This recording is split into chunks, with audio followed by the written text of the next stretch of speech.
ମୋ ନାମ ଶ୍ରୀ ପରିମଳ ଚନ୍ଦ୍ର ପାତ୍ର, ଘର ବିନ୍ଧା ପଦ୍ମପୁର, ପୋଷ୍ଟ ଚନ୍ଦନେଶ୍ୱର, ଜିଲ୍ଲା ବାଲେଶ୍ୱର। ଏଠି ବର୍ତ୍ତମାନ ଯେଉଁ ସମସ୍ୟା ମୁଁ ଏଠି 12-13 ବର୍ଷ ହେଲା ଆସି ଏଠି ବ୍ୟବସାୟ କଲିଣି। ତେଣୁ ସମୁଦ୍ର ବହୁତ ଦୂରରେ ଥିଲା, ଆପାତ 8-9 କିଲୋମିଟର ଦୂରରେ ଥିଲା। ଏ ଯେ ବାତ୍ୟାଟା ହେଲା, ସେଇ ବାତ୍ୟାରେ ପୁରା ଏଟାକୁ ମାଟି ସବୁ ପୁରା ଗଛ ଫଛ ସବୁ ଟାଣି ନେଇ ଚାଲିଗଲା।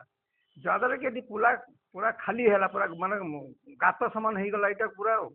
ଯାହାକି ଆସ୍ତେ ଆସ୍ତେ ସେ ସମ୍ପୂର୍ଣ୍ଣ ପୁରା ମାଟି ଟାଣି ଚାଲିଛି, ମାନେ ପୁରା ସମୁଦ୍ରକୁ ଟାଣି ନେଉଛି ଏବଂ ସୁଖାଟା ଖୁବ ଜୋର ଶୁଖି ଯାଉଛି। କେବଳ ପଥର ବନ୍ଧ ଛଡ଼ା ଆଉ କୌଣସି ପ୍ରକାର ଆଉ କୌଣସି ସଂସ୍ଥା ହେଇପାରିବନି। କେବଳ ପଥର ବନ୍ଧ ଦ୍ୱାରା ହିଁ ସୁରକ୍ଷା ରହିପାରିବ। ଜଳ ବୁଡ଼ି ଆସୁଛି, ପୁରା ଚାଲିଛି। ଏଇ ଜେଟିଟା ପୁରା ଆପଣଙ୍କର ସବୁ ଭାଙ୍ଗି ଖାଇ ଚାଲିଲାଣି, ଯେ ଆମର ସେଇ ପାଇଖାନା ଘର ଇଏ ଥିଲା ସବୁ ଟାଣି ନେଇ ଚାଲିଲାଣି। ପ୍ରବଳ ସୋ ଦ୍ୱାରା ମାଟି ପୁରା ଟାଣି ନେଇଯାଉଛି, ଯାହାଦ୍ୱାରା କି କେବଳ ପଥର ବନ୍ଧ ଛଡ଼ା ଆଉ ସୁରକ୍ଷା ଦେବାର କୌଣସି ରାସ୍ତା ନାହିଁ। ସରକାରଙ୍କ ପାଖକୁ ଲେଖି ଯେତେ ନେତା ମନ୍ତ୍ରୀ ସବୁ ଆସିଲେଣି, ସବୁ ତ କହିବେ, ସମସ୍ତେ ତ ଆସୁଛନ୍ତି, ଦେଖୁଛନ୍ତି, ଯାଉଛନ୍ତି। ଏଇ ତ ପରିସ୍ଥିତି ଚାଲିଛି, ଆଉ କ'ଣ କରିବା।